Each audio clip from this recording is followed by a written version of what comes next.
NHIDCL কার্যালয়ে তালা ঝুলিয়ে থানার অতিথি ব্লগার সুজন দেবরায়। শ্রীভূমি শহরের সড়কের বেহাল অবস্থা নিয়ে প্রথমে সামাজিক যোগাযোগ মাধ্যমে প্রচার, তারপর সোমবার রাতে NHIDCL কার্যালয়ে উপস্থিত হয়। প্রথমে ধর্ণা, তারপর NHIDCL কর্মীদেরকে ভিতরে রেখে বাইরে তালা ঝুলিয়ে দেয় ব্লগার সুজন দেবরায়। ঘটনার খবর পেয়ে সদর থানা থেকে পুলিশ NHIDCL কার্যালয়ে পৌঁছে ব্লগার সুজন দেবরায়কে থানায় নিয়ে আসে। NHIDCL কর্তৃপক্ষ সুজন দেবরায়ের বিরুদ্ধে সদর থানায় লিখিত অভিযোগ দায়ের করেন। সুজন দেবরায়ের বিরুদ্ধে বেশ কয়েকটি ধারায় মামলা দায়ের করা হয়।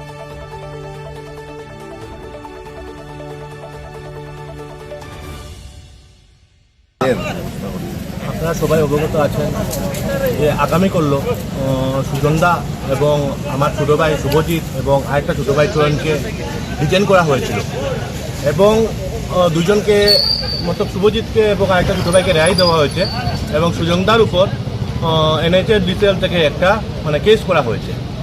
সেটার জন্য আজকে ওনার বিরুদ্ধে চার্জশিট হয়েছে এবং উনি এখনও থানাতে আছেন। আমরা সেই পরিপ্রেক্ষিতে আজকে আমরা এসপি মহোদয়ের কাছে ম্যাডামের সাথে আমরা কথা বলি এবং ম্যাডামকে আমরা রিকোয়েস্ট করি যে এরকম, এবং ম্যাডাম আমাদেরকে জানান যে ম্যাডামের হাতে কিছু নেই, সেটা NHIDCL ওনার উপর কেসটা করেছে।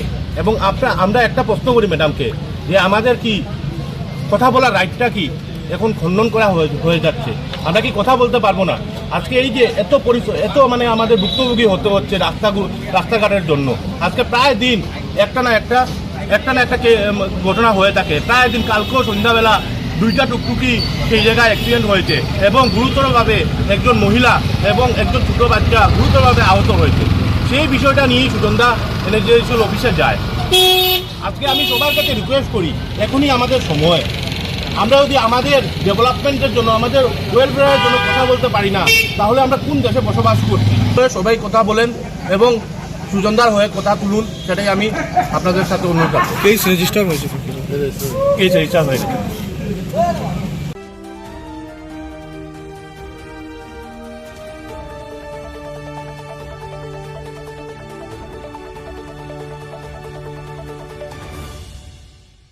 বাঙ্গা রাস্তার লাগিয়া শহর এবং জামরাইখানের বাসিন্দারা যেভাবে কষ্ট করে, দুলা বাঙ্গা রাস্তা, ঠিক আছে, ওখানে হচ্ছে কি খাদা, ওকে, যেটা করছি খুব ভালো করছি, আন্দোলন চলিয়া যাইব। সরকারি কার্যালয়ে আপনি তারা মেরে দিলেন, তারা মারছি, কিছু করার নাই না, তারা কাজ করেন না, আমি কিতা করতাম? বারবার তারা মেমোরেন্ডাম দিছি, কতটা দিছি, বলছি কাজ করাও। কলিমুজ কলেজের সামনে গতকালকে 2টা রিক্সা পাল্টি খাইছে। মানুষ যদি মারা যায় তো তখন এটার দায়িত্ব কি NHIDCL লইব নি? যেটা করছি খুব ভালো করছি, আন্দোলন চলিয়া যাইব, আন্দোলন বন্ধ হইতো না। আপনি কিছু কইবানি আপনার জনসাধারণ? বেশি কিছু হওয়ার নাই। NHIDCL এবং সরকারকে ওটাও রাস্তাটা ঠিক করাই। আজকে NHIDCL লাগে কিন্তু সরকারের বদনাম হয়।